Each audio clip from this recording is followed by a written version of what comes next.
There's a glow that's burning in the night. I can see it on the other side. Are we dancing into paradise? On your streets of gold. On your streets of gold. There's a love that's waiting to ignite. I can feel it burning deep inside. Are we dancing into paradise? On your streets of gold. On your streets of gold. Hear the choir singing. Hear the church bells ringing. Walk the streets made of gold. Like a river flowing in my soul. Like a river flowing in my soul. Like a river flowing in my soul. Shine a light of good for all to see. Full of hope and love and melody. We're all dancers waiting to be free. On your streets of gold. On your streets of gold. Hear the choir singing. Hear the church bells ringing. Walk the streets made of gold. Like a river flowing in my soul. Hear the choir singing. Hear the church bells ringing. Walk the streets made of gold. Like a river flowing in my soul. Like a river flowing in my soul. Like a river flowing in my soul. Walk on the streets that are made of gold. We will walk on the streets that are made of gold. Walk on the streets that are made of gold. We will walk on the streets that are. Oh, hallelujah. Hear the choir singing. Hear the church bells ringing. Come on. Walk the streets made of gold. Like a river flowing in my soul. Hear the choir singing. Hear the church bells ringing. Come on. Walk the streets made of gold. Like a river flowing in my soul. Like a river flowing in my soul. Like a river flowing in my soul. Like a river flowing in my soul. Like a river flowing in my soul.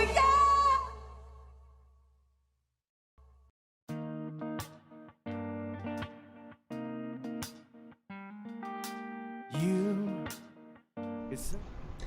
So there's a lot of talk about the Second Vatican Council, a lot of conversation, a lot of things that are true, and a lot of things that are not so much true. Hi, my name is Father Christopher Plant. I'm the pastor of St. Bartholomew here in Katy, Texas. My name is Father Rick Arriola, and I'm one of the parochial vicars here at St. Bart's. And I'm Father Nicolas Ramirez, pastor of St. Francis Cabrini.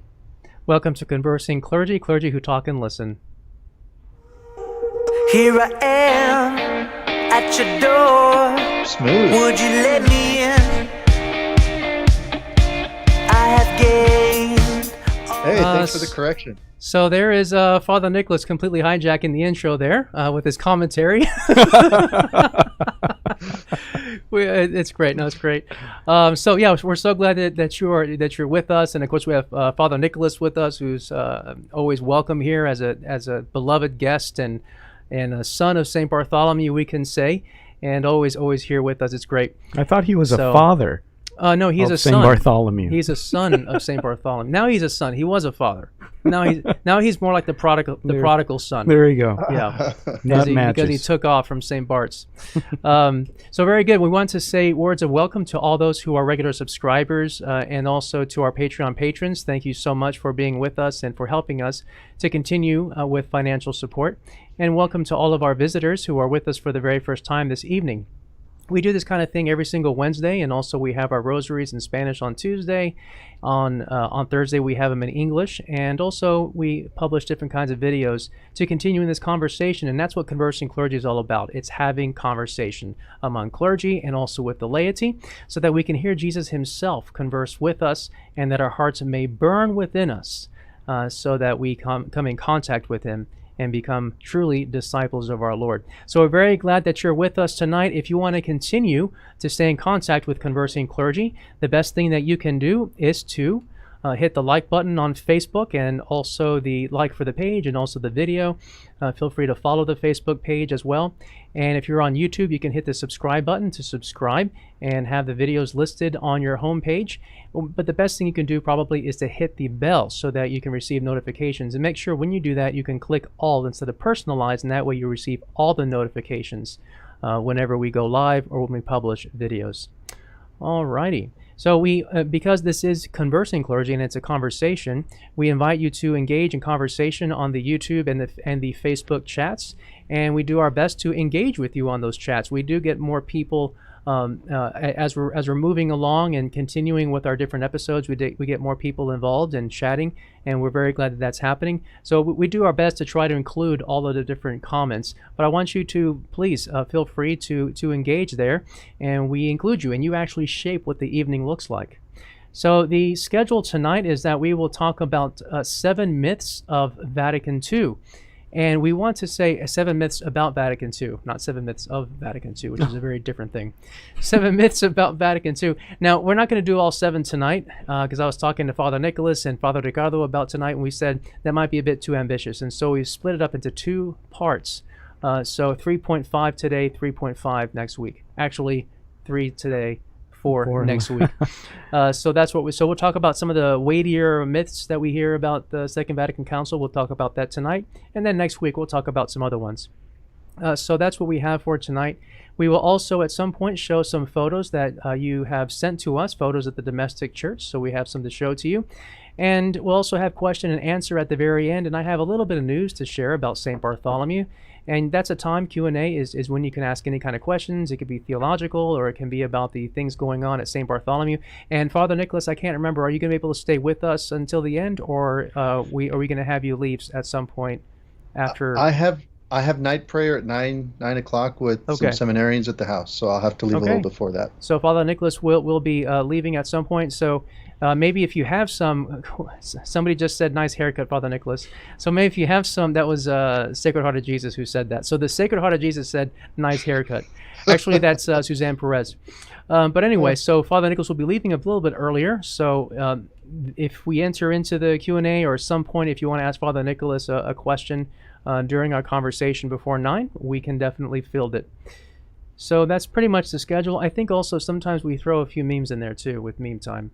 Maybe. So, yeah, we might have that there for you too, and maybe a few sacrilegious ones, or slightly offensive. No. Maybe that's against the vision and mission of Conversing Clergy. Maybe slightly offensive memes. But we'll see. We'll see how people respond with their thumbs up and thumbs down. So, Salve Regina will be the end of our evening tonight, so we'll be singing that together. All right. So in the meantime, we are going to get ready for the conversation. In the meme time, I'm going to sip on my coffee just to clear my throat here and give me a little bit of energy. And this one is actually a decapitated R2-D2. So usually there's a lid that goes on top, and it's the shape is actually an R2-D2 head, and it makes a noise when I pull the head off. And so I used to have that in my office, but it kept my coffee warm. But then I took it off; it would make a bunch of beeps and whistles. An R2-D2 beep and whistle. So I don't have it today. I thought you got it on eBay without the I don't know. head. And maybe that would have been better. So, and why am I holding on to an R2-D2 mug tonight? It's because I feel a bit multi-purpose. I don't know. What do you got there, Father Ricardo?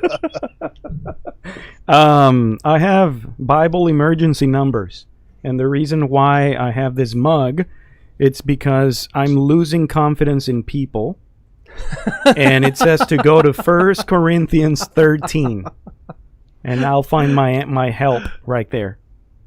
I'm losing confidence in people. Losing confidence in people. I hope it's not your pastor. Is it your pastor? No. Yeah, right. No. No. Father Nicholas, did you happen to pick up a mug, or do you have something else Yeah, there? I've got something a little special tonight. I've got LaCroix. LaCroix. Oh, Is it yeah, LaCroix that's or good. LaCroix? LaCroix. I don't know. La Croix.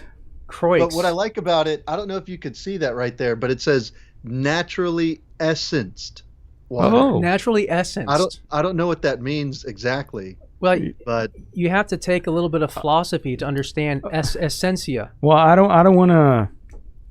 I don't want to be gross, but I think naturally means that somebody literally just like They put blew over the can oh my and sealed gosh, it. That's naturally scented. It is no, naturally not scented, Essenced. essenced. Oh, okay. because apparently that's a verb now. Look at him; he's essencing over there. Oh my God. That sounds so bad. I'm going to change the color here so you don't see my red face. All right. Oh. It is, there are families that are watching this right now. All right. Let's go into the conversation now so we can put aside Father Nicholas's can of essence. Let's see. Robert Cechere says on the Conversing Clergy YouTube channel, nice to have you join us, Father Nicholas. And then we have Lila Variable says, hello, Father Christopher, Father Ricardo, and Father Nicholas. Marty Cruz is with us. Hello, all. Joseph Troxler says hello from the Troxlers, and Elizabeth Messina is with us. Thank you, Elizabeth. Al Sherrod says hello. Brenda, hello. Sacred Heart of Jesus, thank you for being with us. Layla says poor R2. I know R2D2, but he can always be fixed. Grace Tedevino says good evening, Father Christopher, Father Ricardo, and Father Nicolas. We do have LaDonna Hartman with us. Says Father Ricardo's mic seems to be louder than everyone else's. See, I told you, it's too close. Ooh. It has to be You like did. a fist. A fist. Yeah, there you go. There. Okay. There you go. I think you made that up. Thank you. No, it's right He here. tends to See, there you read go. things that No, are it's not gotta, there. It's got to be indirect I to see the it. side. Yeah, to the no, side. it's true. I'm looking at Thumbs it. LaDonna up if you Hartman. think Father Ricardo's mic is a bit loud. Thumbs up on the. Thumbs up. Thumbs down if you don't. All right, just kidding, but not really. Daphne Reyes says hello, fathers. It's good to see you again, and don't forget you are on live camera. I know. Thank you. Brenda says that is funny, Father Rick. And Angelica Morphin says hello, fathers, from Angelica and Mateo Morphin. Thank you for being with us. And Joe John Being says good evening, padres. George and Ann Viber, glad you're with us. Thank you so much. Facebook, good evening from Shirt, says Patty. Anne Marie O'Donnell says hello, everyone. Sandra Ashley says hi, looking forward to this evening's discussion. Alcida Chasen says good evening, fathers. Sylvia says good evening, everyone. Rosario is with us too. Thank you. Sophie says to you, so good to see you, Father Nicholas. Isabel Champion says good evening, watching from Edinburgh, Texas.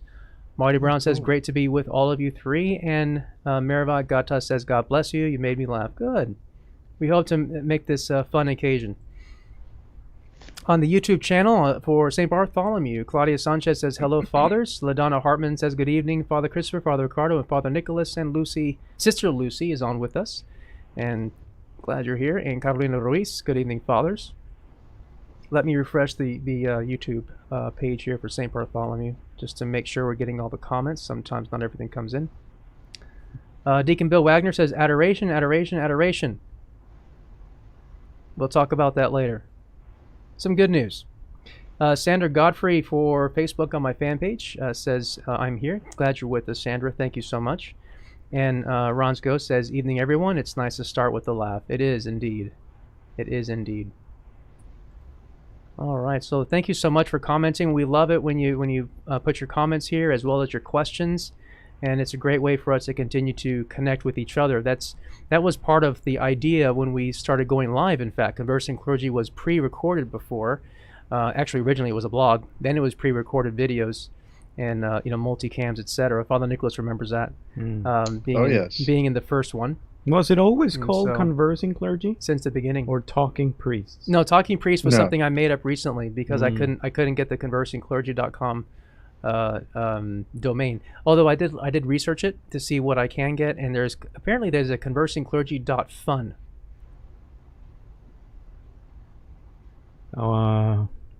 I don't know what category of websites have .fun. I don't know either. But I was thinking, hey, I don't know. Conversing Clergy. It might be. It might work. We're having fun. It might work. I don't know. We'll see. We'll see. I mean, I was thinking .org or .net, but then, well, I was worried because .com was an advertising domain for a casino website, bunch of casino links. But now it's a dead domain, but somebody still owns it. Anyway, maybe you can pray for me that I can. Who's the patron reach out. saint of casinos? The patron saint Yeah, of we casinos. should ask for the intercession. Saint Monaco or Saint. I don't know. There might be. Saint there's Casino. there's saint for everything. You're right. That's true. Maybe We'll somebody have to think will. about it. Somebody's googling that. We'll have I to don't think there's about a saint for vices though. I'm answering myself. We'll have to think about that. All right, let's go ahead and open up with a prayer, which is I think it's a great segue from gambling vices into our discussion. Never mind. Saint What? Augustine is a saint of vices to help us overcome those I've never vices. heard that before. Yeah, of drunks. I mean, drunkards. so for Drunkards. addicts and all that. Yeah. Oh, yeah. wow, that's good. So never mind. It's good to know. Good to know. All right, let's go ahead and begin in prayer. Father Nicholas, you want to open up for us? Sure. Okay. In the name of the Father, and of the Son, and of the Holy Spirit. Amen. Amen. Remember, O most gracious Virgin Mary, that never was it known that anyone who fled to thy protection, implored thy help, or sought thine intercession was left unaided. Inspired by this confidence, I fly unto thee, O Virgin of Virgins, my Mother. To thee do I come, before thee I stand, sinful and sorrowful. O Mother of the Word incarnate, despise not my petitions, but in thy mercy hear and answer me. Amen. Amen. In the name of the Father, Son, and the Holy Spirit. Amen. Amen. All right. Thank you, Father Nicholas. So we're going to get Thank right you. down into it. What are the myths that are out there about the Second Vatican Council? So we'll talk about 7, but today we're going to focus on 3. So just go ahead and dive right in for the first one, which is the Vatican Council. The Second Vatican Council was merely a pastoral council. Now, I just forgot something that's very important about the Vatican Council is for people to understand exactly what the Second Vatican Council is, and I wanted to say very briefly what it was. That was an ecumenical council. That means they brought in the bishops from all over the world. This was called together by Pope Saint John the 23rd. And what was the first year? Was it 1962? Yes. Yeah, so that's Yes. when it was first initiated, and it was to address various questions in the Catholic Church.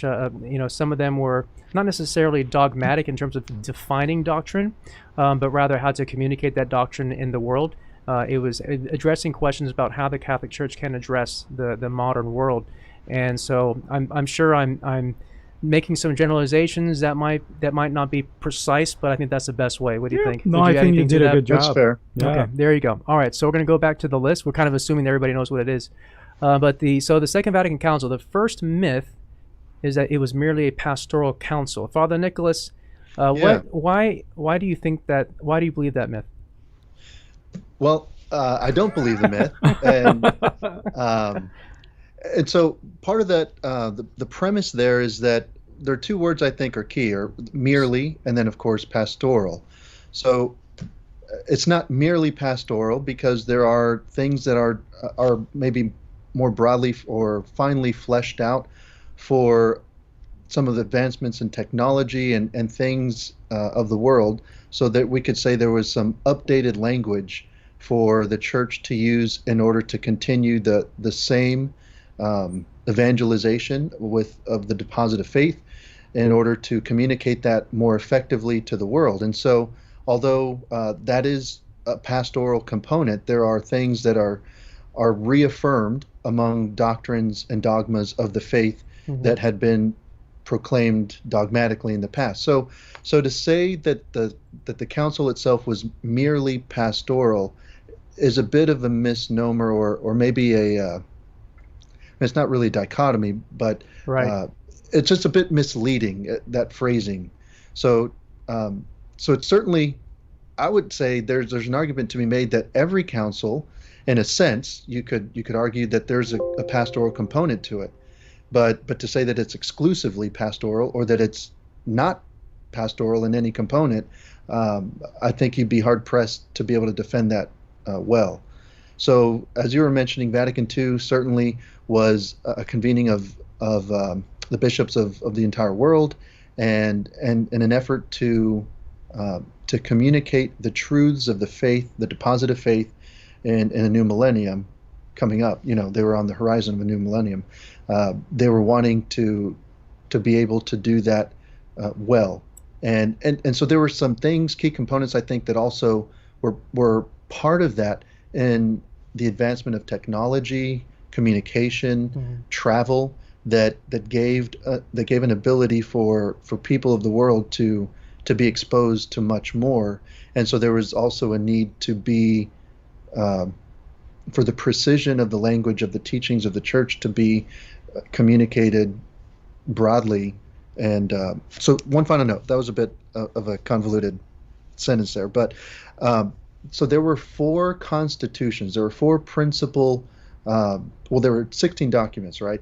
But 4 of those were constitutions, so they were of an order or degree that take precedence among all the documents that were promulgated as a result of Vatican II. Yeah. And 2 of those are dogmatic constitutions, meaning they have to do with teachings. And so one of those 2 is Lumen Gentium, so that's the church on the church, and how the church sees herself, the nature of the church in the modern world.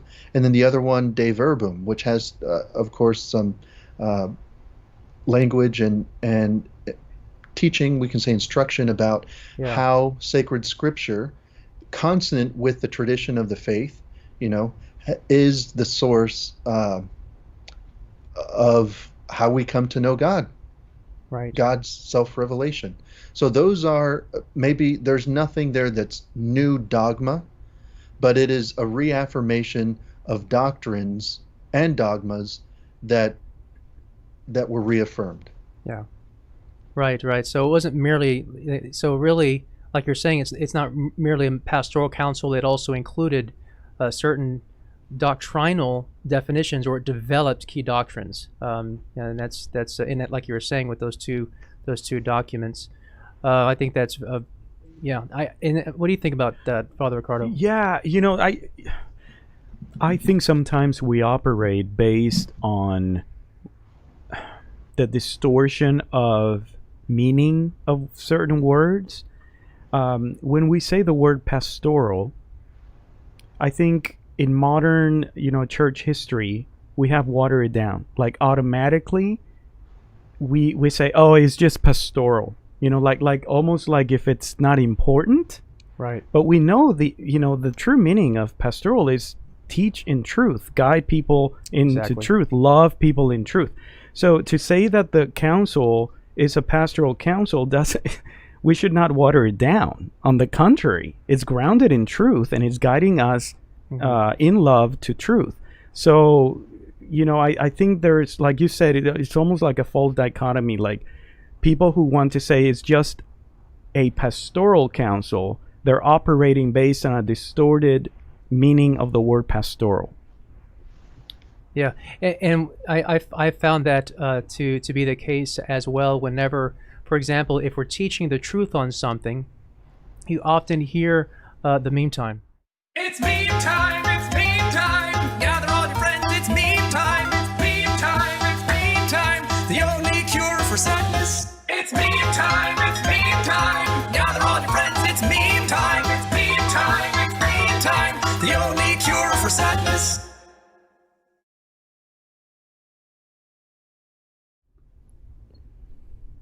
Sister Felicity Immaculata, Mother Superior of the Order of Eternal Indifference, sends you blessings from quarantine. I'm not sure if this is a meme, but it's a cat. It's a cat meme, isn't it? Yeah. Yeah. So thumbs up if you like that, thumbs down if you don't. If you think that is slightly sacrilegious because it is a cat impersonating a religious sister. I'll refrain from voting. You'll refrain from voting. Yeah. All right. I'm an irresponsible citizen. You're not being a faithful citizen. Right. All right. So thumbs up, thumbs down. Father Nicolas, you gonna vote on this one? Or you hate cats? Your vote doesn't count. I don't hate. You don't hate in general. Exactly. I love it.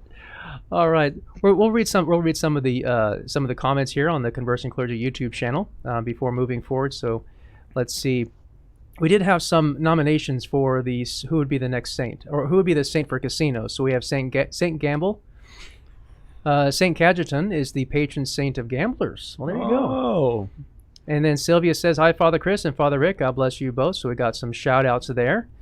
And Layla says that I'm assuming you're talking about the Second Vatican Council, why it was called. You said it was called to eradicate the seeds of discord and promote peace and unity of all mankind.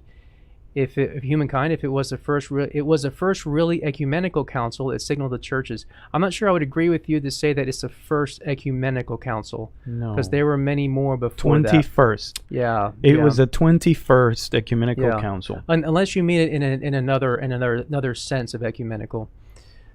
So very good. Thank you, Layla, for your comments. Always welcome. And the council opened on October 11th, 1962. Thank you, Layla. Let's see. Wildfire says, God bless Father Nicholas. LaDonna Hartman gives a thumbs up. And Layla says, the cat looks like a cute nun. Thumbs up. A lot of laughs and thumbs up. Aggie Chris says, thumbs down. Ooh.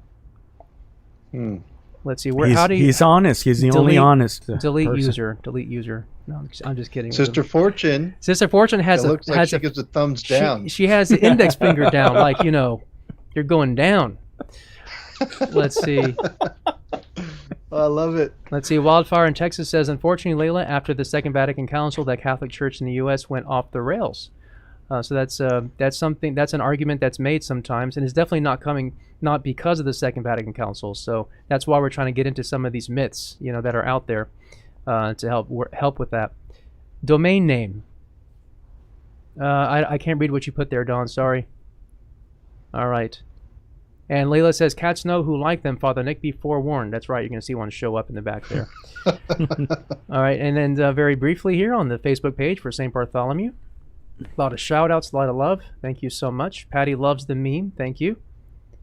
And Marty Brown refrains from voting. We do have another nominee or another name that's possible for a saint for casinos. Saint Ka-Ching. Very clever. Love it. Thank you. Okay. And then Hector Moreno on the St. Bartholomew YouTube channel says a meme named La Monjigata. Hey, I like that. La Monjigata. Mojigata. Monjigata. Does that make sense? Yeah, it does make sense. That's like a nickname to people who are very... You're saying it regrettably. No, it's because it's so hard. It's a word in Spanish that you say mojigata to women that are very conservative, ultra conservative. Yes, because yes. But you got that. it's derogatory. So, Oh, derogatory. yeah. That's not good. So for don't the- use it. Not kind to the cat. No. Sean Dolahan says on the Facebook, my Facebook fan page says, were any new dogmatic doctrinal pronouncements made, and is the lack of such doctrinal statements unique compared to the other ecumenical councils? And Sandra says, so good to see you all. But anyway, who wants to answer that question? Were any new dogmatic doctrinal pronouncements made? Well, Depends I'm on what gonna you be mean, talking right? about that. Brings us up Yeah. now to our list. So go back to our list. And the second myth is its teachings are infallible. Well, yeah, I don't know why it's said like that. I mean, yes. I don't.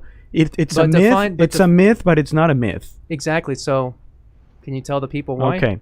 So, well, first, the word infallible, right? Yeah. Infallibility. Infallibility means free from error when the universal church teaches in matters of faith and morals. And how does that happen? Well, it can be the Pope alone, or it can be the Pope along with the bishops of the world. And, so you have to, in order for you to find this infallible teachings, you have to find in these documents the words such as we define, we declare, like those Yeah. kind of words just point to infallible teachings. Vatican II, though, does affirm some infallible teachings, infallible dogmas of faith in all of the documents. So like, Father Nicolas said, those four major constitutions, there are infallible dogmas over there. But the fact that, primordially the council was a pastoral one. It was not defining new infallible teachings. For example, Nicaea, right? The divine nature of Jesus. What's another one? The Fourth Lateran Council was transubstantiation, right? The real presence. It was affirming that infallibly. Theotokos, Ephesus, was declaring infallibly that the Virgin Mary is the Mother of God. So anyway, in that sense, Vatican II was not declaring any particular infallible teaching, or it was not declaring any anathemas, saying, if you don't believe this, you're anathema.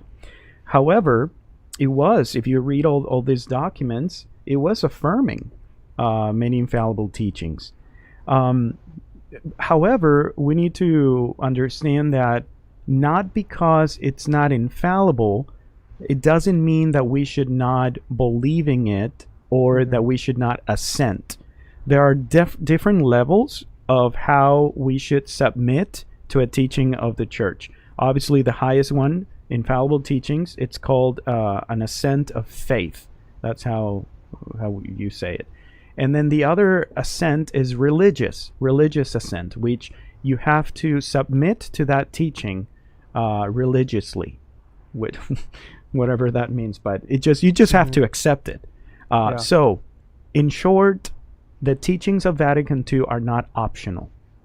Okay. Yeah. And as an example of that, I appreciate you going into number 3. I think that's. I think we are all doing that, right? I think that's absolutely wonderful. Only. That's great. No, you know what? Actually, let's go to the list now. Okay. So let's talk about number 3. The myth is its teachings are not binding. All right, go ahead. Continue. You made my job easier, though. It's great. Sorry, it just. I think also I live. was trying to not to repeat a lot of what Father Nicolas said. We're live, folks. We're live. An example. I don't know if you know the SSPX. The SSPX is a society of Pius X that they did not recognize the Vatican Council as a legitimate council. Well, guess what? In order for them to come back in full communion with the church, they need to accept the teachings of Vatican II.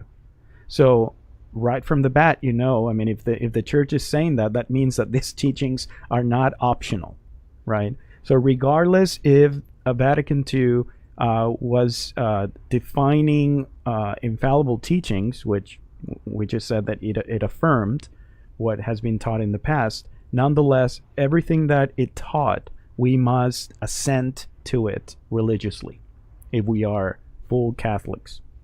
Yeah, awesome. Well, thank you so much. As opposed to partial Catholics. Yeah, and I think something that people tend to quote about the reality that the Second Vatican Council as a whole does not have an infallible character. They're taking the quote from St. Paul VI, Pope St. Paul VI, also a pope of the council. And the quote is that on 1966, January 12th, it says, "Given the council's pastoral character, it avoided pronouncing in an extraordinary manner dogmas endowed with the note of infallibility." So that's often the quote that is taken. And that's a quote that I actually mentioned when somebody asked if the Second Vatican Council is infallible, and it doesn't have the note of infallibility. That's St. Paul VI. But, and this is the part that's often not, they don't continue with the quote, because what this is really saying is what Father Ricardo just said.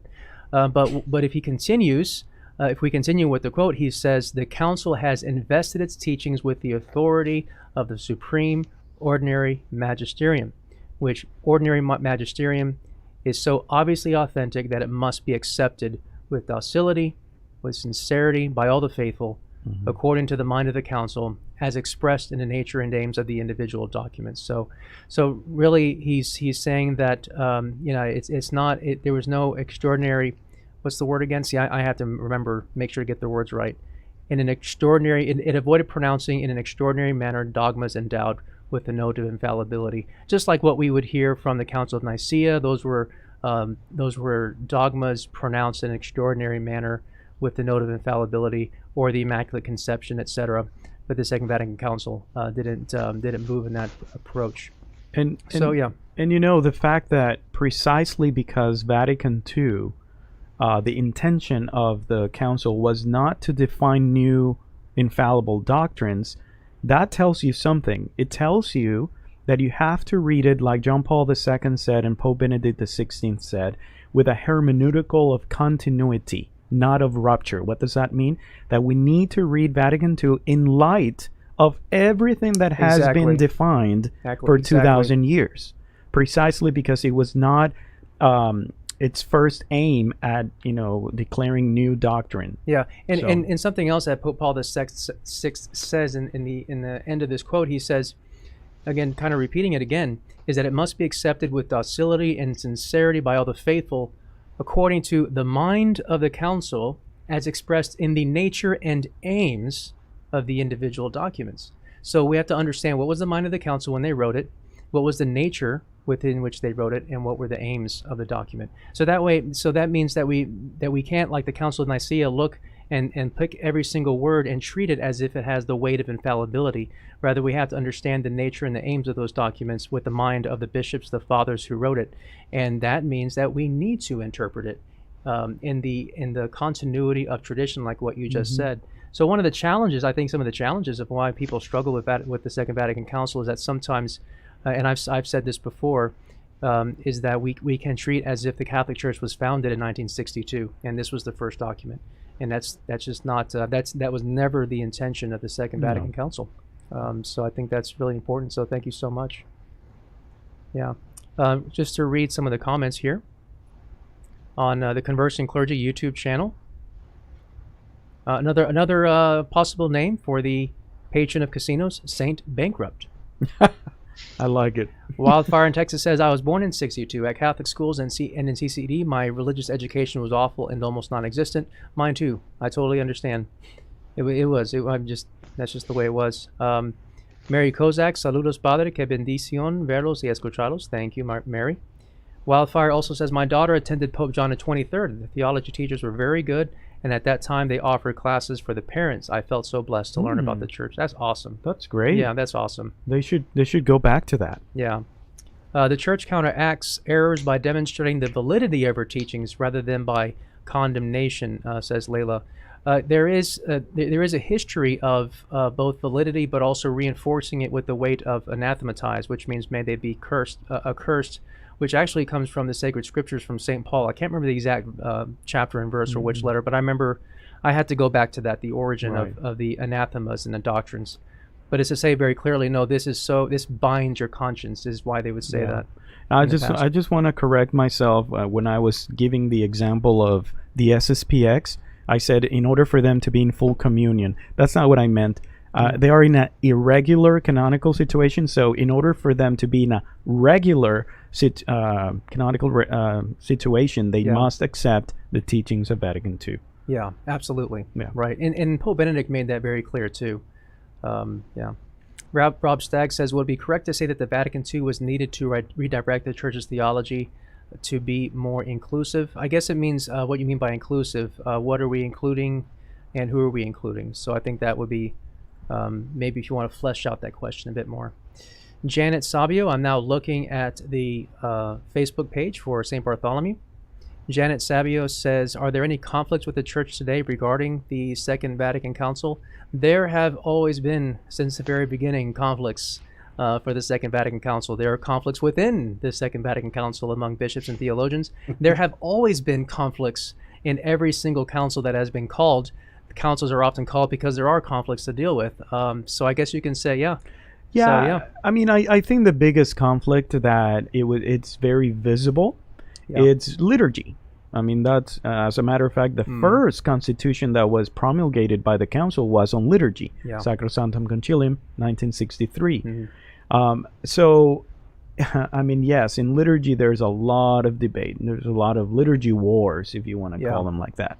Why? Because, well, guess what? Vatican II did not, in one of the documents, said this is how the Mass should be, right? That was later how a missal was going to reflect the Constitution, right? And so Yeah, that's a really good point, and that's something that's going to be one of the myths that we'll talk about next week as well. We're going to talk more about what the Second Vatican Council actually said and dispel some of the Yes. myths. And which leads me to the next one. Anne-Marie O'Carroll, O'Donnell Carroll says, I received my communion in 1962. It is one of the happiest memories of my childhood. The rails were removed after that. Can you help me understand that? I actually don't. I need to, at some point, do a study for myself, because the Second Vatican Council, there's no place where it talks about removing the rails. And even if you look at the Roman Missal, if you look at the general instruction of the Roman Missal, it doesn't talk about removing rails or putting them in. It just doesn't mention it. I don't know if anybody here knows the history of that. Well, I mean, don't. it kind of implies, the germ implies that there are no communion rails, because it says that the way people should receive communion is by standing. Yeah. So right from the bat kind of implies Sure. that. But the germ is, it can change, these Yeah, are. it can change, right? It's not a necessary. But no, yeah. you mentioned something key. And by the way, germ is General Instruction of the Roman Missal, which is a book, something that's been published to help us to celebrate the Mass. That's what basically the Yes. germ is. Yeah. But no, you mentioned something that is key, is that Vatican II did not say get rid of the rails. Yeah. That's true. Yeah. I wish I could help you understand it, because I still don't completely understand it myself. I wish I could go in and maybe at some point do a study on that to see what the history was and were there some liturgical commissions that were put together who took it out. It's just not. I mean, it definitely couldn't have been for practical reasons. I mean, that couldn't have been it. So yeah, something we can look into. Everything has to do with theology. Yeah. I don't think people would say that I'm wrong in saying that there was a shift in a theological emphasis in Vatican II. It did not disrupt what we have, talked about the liturgy for centuries, but it does bring a different focus on theology in regards to the Mass. Sure. Yeah. Sure. Yeah. All right. I wish I could. We could shed more light on that, but that might be a question for another Conversing Clergy later on. So I think another topic would be meme time. It's meme time, it's meme time. Gather all your friends, it's meme time. It's meme time, it's meme time. The only cure for sadness. It's meme time, it's meme time. Gather all your friends, it's meme time. It's meme time, it's meme time. The only cure for sadness.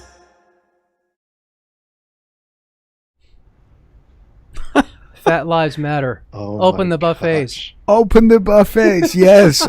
I love it. Now this one is from Father Ricardo. I sent that. So he sent it. He sent it. I thought I had to. I love it. I laughed so hard. I laughed out loud when I saw this, so it was Oh great. my gosh. Open the buffets. It's like, yeah, my life matters. What is Come your on. favorite buffet? Kind of buffet to go to? Sirloin Stockade. Oh yeah, that's a good one. I like I've to never go heard to. of that. No, it's not here in Texas. I don't think Okay. so. I don't think they you can do find have- that one here. They have the Golden Corral. Yeah, Golden Corral, is- it's man, good. that is just all kinds of evil. It's so bad, it's good. I'm a Chinese buffet man myself. Oh, yeah? Yeah. The less Some are good. the more American Chinese, the better. Mm-hmm. So all that stuff And- the Chinese don't even touch, but the Americans do and we think it's Chinese. And do you really So- take advantage of the buffet, or there are Oh. some people that you invite, hoping that they will Yeah. eat the whole meal. I don't cheat And they're- myself. I don't go to the buffets very often. Like maybe once or twice a year I might go to a buffet. But when I do, man, I don't cheat myself. Wow, yeah, that's I good. don't cheat That's the myself. whole purpose. Yes, absolutely. So a thumbs up if you liked it. Thumbs down if you didn't. Rob already responded with a thumbs down. So there you go. All right. So we got about maybe 13 more minutes, and we have Father Nicolas with us. If you wanted to ask him any questions about how he's doing, he's here before he takes off. We do have some thumbs down. More thumbs down. What? But Sacred Heart of Jesus is rolling laughing, and a lot of thumbs up. Oh, come on. It's a good joke. Okay, so Sacred Heart says yes. Kingsville, Texas had a sirloin stockade. It's now closed though. I remember when I went to A&M Kingsville. I remember the sirloin stockade. I think it's from Australia. Is that right? I don't know. I think I honestly so. don't know I'm where it's not from. I don't know. Yeah, Jojo is with exclamation mark saying cheat days. Lots of thumbs up. All right. And Layla says it stems from the Jerusalem temple to designate that the holiness of that part of the temple where God is, the Holy of Holies, the inner sanctum. So referring to the communion realm, not to the buffet. Wildfire.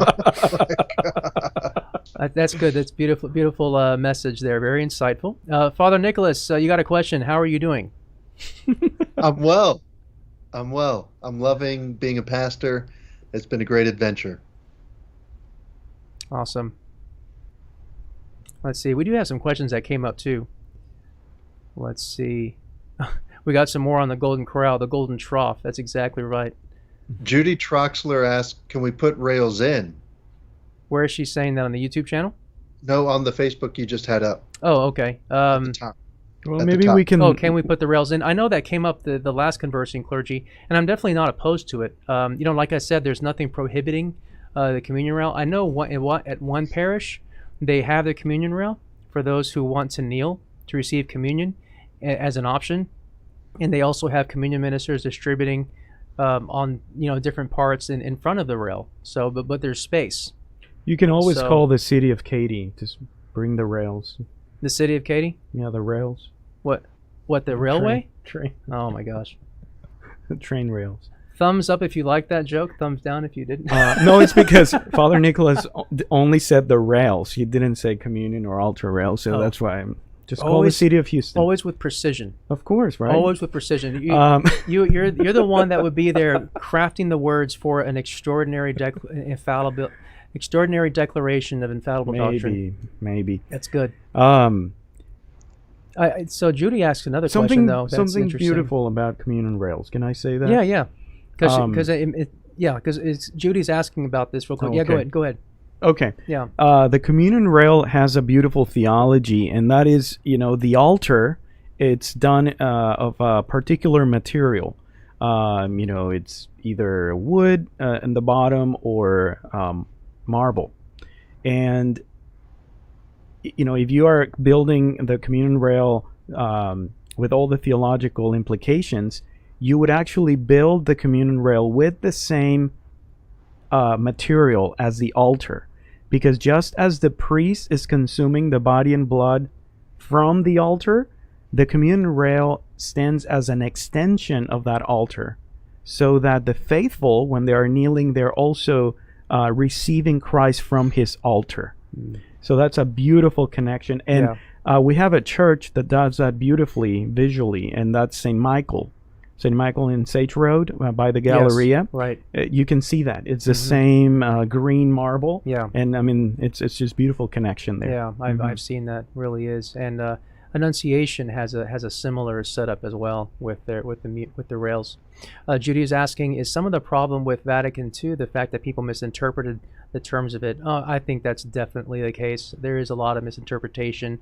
I think one example is how we have integrated Latin into our masses.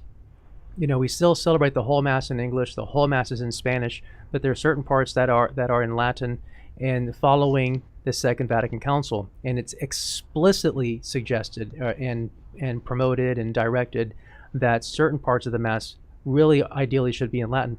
So some of the objections were that they changed that at Vatican II. First of all, I'm impressed that they know what Vatican II is when they say that, and second of all, I'm also very very happy that they cared enough to actually say that. But no, Vatican II said the exact opposite. So Latin should be included, and that's one of the 7 we're going to talk about next week. But definitely a lot of misunderstanding. Ali Newman asks, is there a difference between communion rail and altar rail? That's an interesting question. I have heard that there's a difference. I mean, there's a difference of emphasis, but it's the same thing. It's the same structure. But yeah, I mean, do you want to say? I have heard that there is a difference, that you can actually have a rail around the altar that only denotes a separation, a sense of holiness, etc. And a communion rail is an altar rail, but it has kneelers for people to receive communion. So I've heard those. Okay. Yeah, both of those. So Yeah, it may be a tomato kind of thing, but I've heard from others that there might be a distinction. So, yeah. So an altar rail is a potential communion rail. It's a potential. It is in It's potentia. in potentia. In yeah. potentia. That's In good. potentia. Yeah. Let's see. Judy Troxler says, after hearing Father Rick's explanation of communion rails, I really like that. Such beautiful Oh. symbolism. There you go. Yeah, and not only that, but also for communion, they bring this white cloth over the communion rails so that people actually, they even have a cloth like the altar has. So it's really, really neat. Awesome. Looking here, let's see, one more on the Facebook page for St. Bartholomew. Eduardo Torres says, are you familiar with the argument between Vigano and Barron? I guess he's referring to Archbishop Vigano and Bishop Barron. I am not completely familiar with it. I have heard that there is one. I saw some YouTube videos. I haven't actually checked them out. Any of you guys heard about that? I'm not aware of any Yeah. dispute. Yeah, I'll have to. I might check that out. I know that there are, like I said, there is conflict within the church. I don't think that's a secret among bishops and in some ways among priests as well. But something that we can always remember is that there has been conflict in the church always, right? And they take on different forms all throughout the 2,000 years. Not in the Catholic Church. No, not in the Catholic No. Church. No, of course not. Never. No. So yeah, so it comes on. It brings on different forms, and that's not to trivialize what we're going through right now, because it is very important. The time that we're going through. That's why you got to pray. You got to pray for the bishops. Pray for the Pope. Pray for us priests to be guided. We know that the deposit of faith is always guarded. That's what St. John the 23rd said. I was reading a recent quote from him about the Second Vatican Council, that part of the purpose of the Second Vatican Council is to both guard and promulgate the teachings of the Church to the world. So both guard and also communicate. So, all right. Jesus said that to Peter. I have prayed Yes. for your faith to Right. never fail. Right. So, Yeah, that was kind of a rough That's- start, with the 12 apostles there at the crucifixion. Kind of rough there. A little bit of a stumble there. All right, and a little bit on more on the YouTube for Conversing Clergy. Layla is talking about, I think you're talking about distributing communion, about only the priest distributing. If a soul will wait hours in line to get a driver's license, is not Jesus not worth the wait? So I think you're talking about the, that only the priests, the clergy should distribute communion. Ideally, that should be the case. I think we spoke about that last week, but that is the way it's supposed to be. We do have extraordinary ministers because of the vast numbers of people and the need to distribute communion. When you have a lot of people, I think if you have like 50 people, then it should only be the priests. But when you have a church about 1,200 full and you have 8 masses or 6 masses, it gets very, very difficult to just have the clergy do it. and if we end up having that communion rail, the laity would not distribute communion at the rail. They would have other stations. Why? Because also, even visually, you see that it looks like the sheep are going to the, what do you call it? The fence, Yeah. I guess. Right. And they are being fed by the pastor. Right. So I mean, it even has that connotation Yes, it when does. they are in the communion rail. Yes, So the it does. laity, would not give that Yeah. symbolism. Like a feeding trough. Yeah, there you go. Right.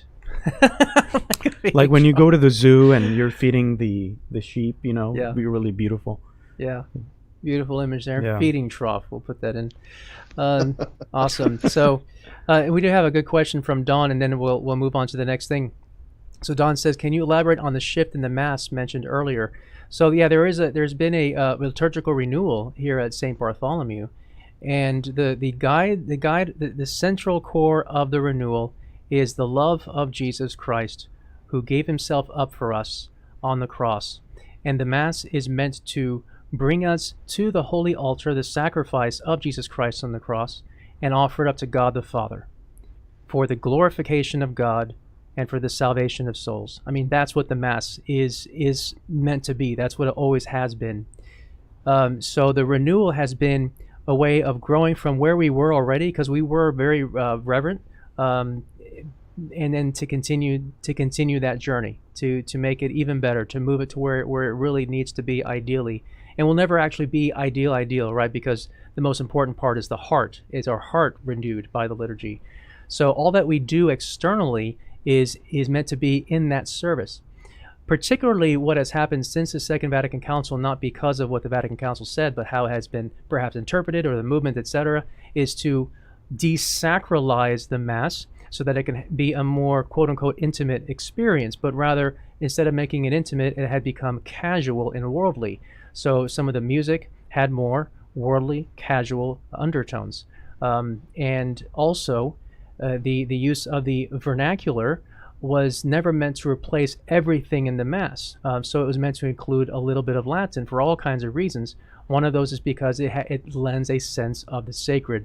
The Latin, in the Latin language of the Roman Rite, unites us with the entire universal church, and it also unites us with the family of the church throughout the centuries. So that is also meant to bring us beyond our own selves, our own cultures, etc., our own language, whatever we feel comfortable with.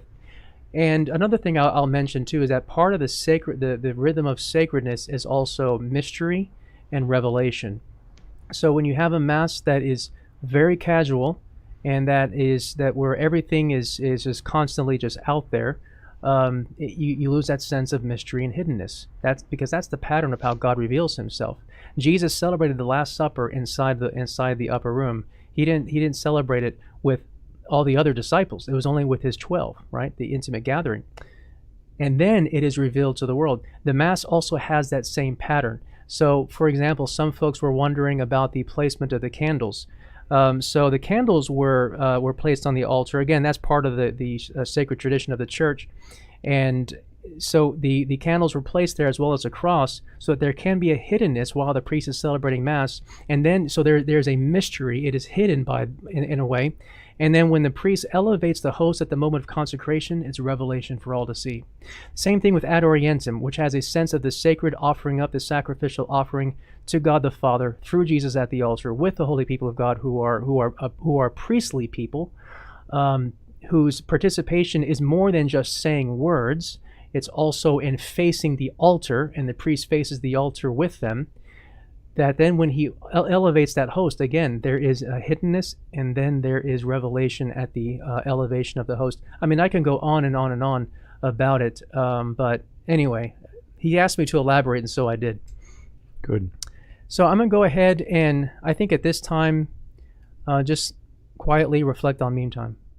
It's meme time, it's meme time. Gather all your friends, it's meme time. It's meme time, it's meme time. The only cure for sadness. It's meme time, it's meme time. Gather all your friends, it's meme time. It's meme time, it's meme time. The only cure for sadness.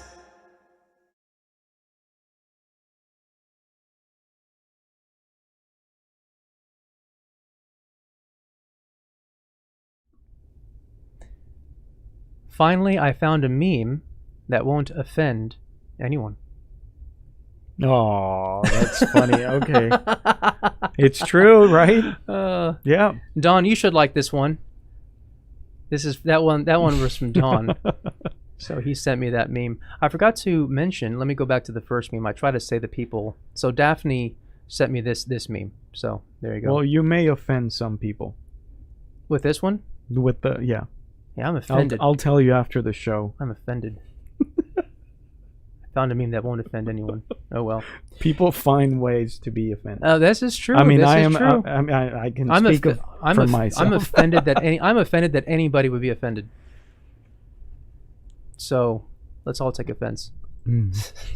If you may have noticed that our wonderful guest has left, not out of frustration, but he did have to take off at 9 o'clock. So, because he did have something to do. I think he said with night prayer with the night seminarians. Prayer. Yeah, night prayer with the seminarians. So that was really good that he's continuing to do that. All right, we can move on to our next section, which is pictures of the domestic church. And let's check out what we got in the email.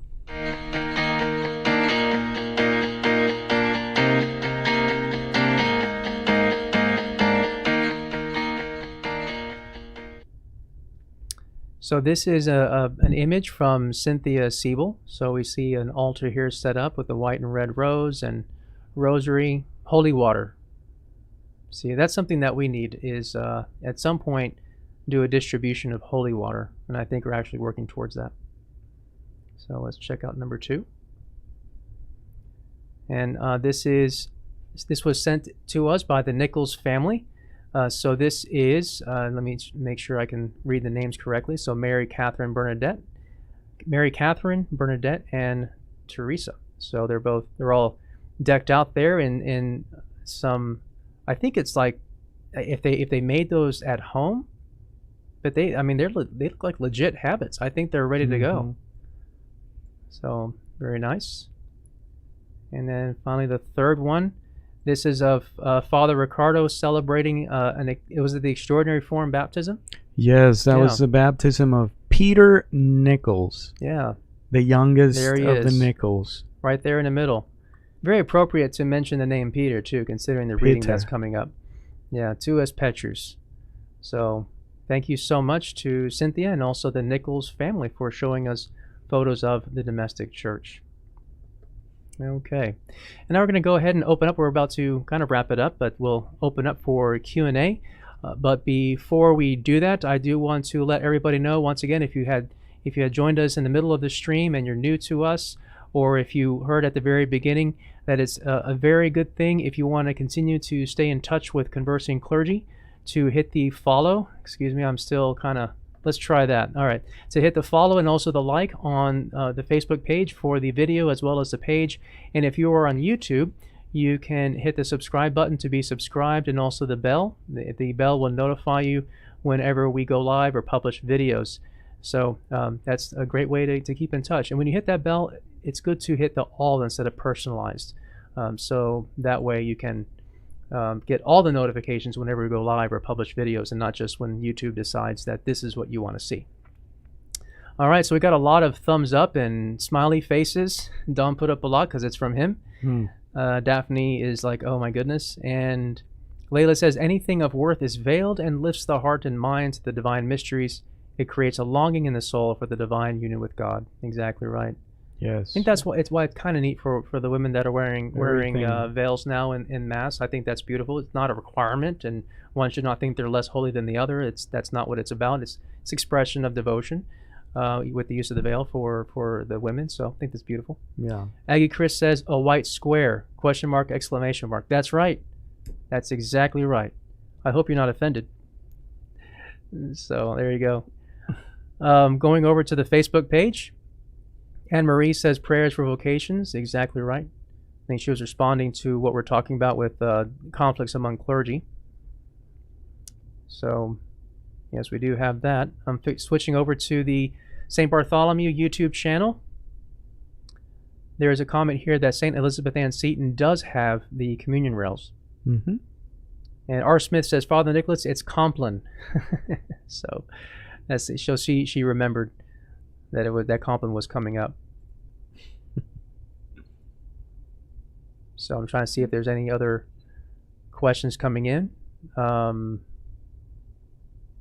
did see Layla said that she has put a deed of trust placed on your home, so that she says, when I die, my estate will go to St. Bart's. That will most certainly pay for a communion rail. Layla, I think that is absolutely wonderful and generous. Thank you so much for your generosity. We really appreciate that. Thank you. Yeah, thank you so much. And Rob Stagg says, you just answered my question about evangelization in Vatican II. So, and X-Wing says, the debate between Barron and Vigano is no doubt an important one. Yeah, I'll have to check it out. I saw some YouTube videos out there about it, and I'll have to check it out and see what's being said there. I know that it's a difficult topic. Actually, there are multiple topics that are being brought up on multiple levels. Yeah. It's That's beyond my pay grade. yeah, it's above my pay grade as well. Above. Eduardo says, when can we receive communion in the mouth again? That's going to be up to the cardinal, but he did say that it's temporary, so that's something that's important. So that's important to keep in mind. But hopefully soon, hopefully very soon. I feel like a lot of people are like in that red light, ready for the green light to communion on the tongue again. Yes, absolutely. All right. Okay. I think we're going to start moving towards the finish line here for tonight. If you want to throw some other questions in there, but if any other questions come up, I'll read them. But for now, I'm going to go ahead and move towards some of our closing remarks and some news that's coming up. The first thing is that tomorrow's rosary in English I have to cancel because I have to go to Dallas to celebrate a funeral, so I won't be able to do the English rosary. So we'll be pushing that out onto the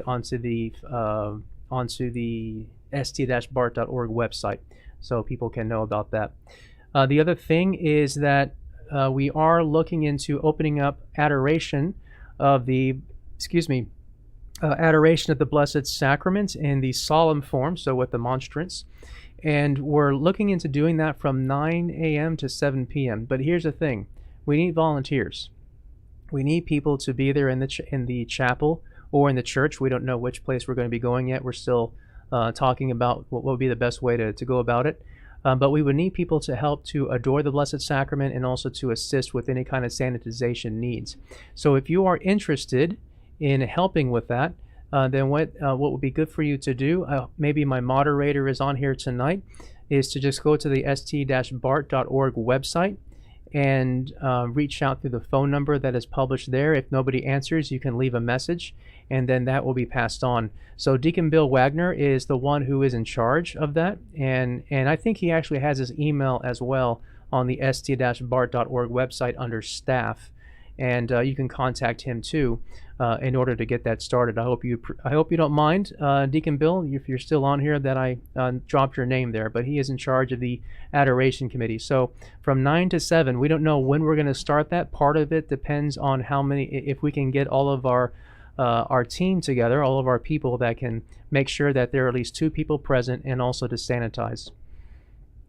We do have our Conversing Clergy next week, and like I said, today was part 1, and then next week is going to be part 2. So, but next week, Father Ricardo will not be with us. I think you're on vacation or something? Yeah, visiting. Yeah. Good. Yes. Awesome. So a well-deserved rest.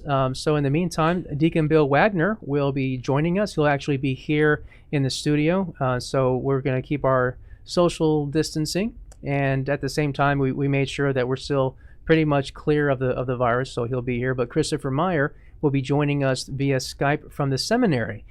So it'll be great for him to be back with us. It'll be the first time since he left left for the end of pastoral year.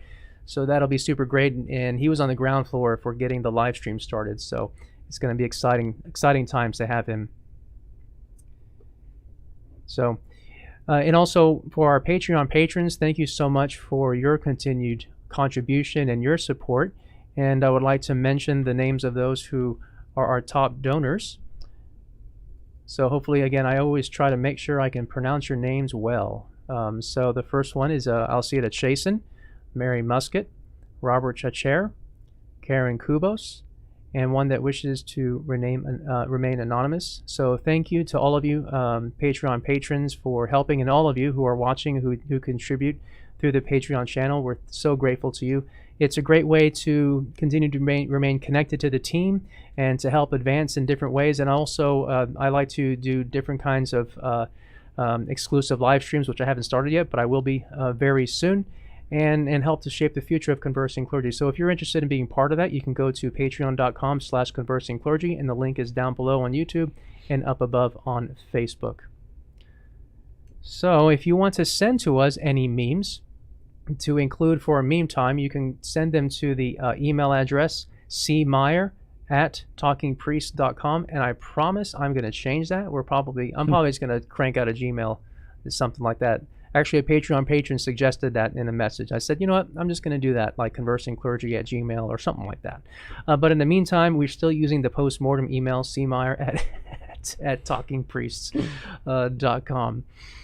If you wish to give to St. Bartholomew, the best way to do that is to go to givebart.com. And if you go to givebart.com, you'll be sent into the Faith Direct sign up, and that will help St. Bartholomew. If you struggle to give, please do not be concerned. You know, really the most important and powerful thing you can do is pray for the parish, and pray for whichever parish that you are from, because prayer moves the heart of God. And so that is the best thing that you can do. And thank you for your generosity, both materially and spiritually. Is there anything else I'm forgetting, Father Ricardo? Not that I can think of. No? Mm-mm. And I'm going to do one last sweep. Oh, to wait. see- Did you Yeah. already talk about masses? Oh, yes, we are opening all the masses. That's kind of a big deal, huh? Yes.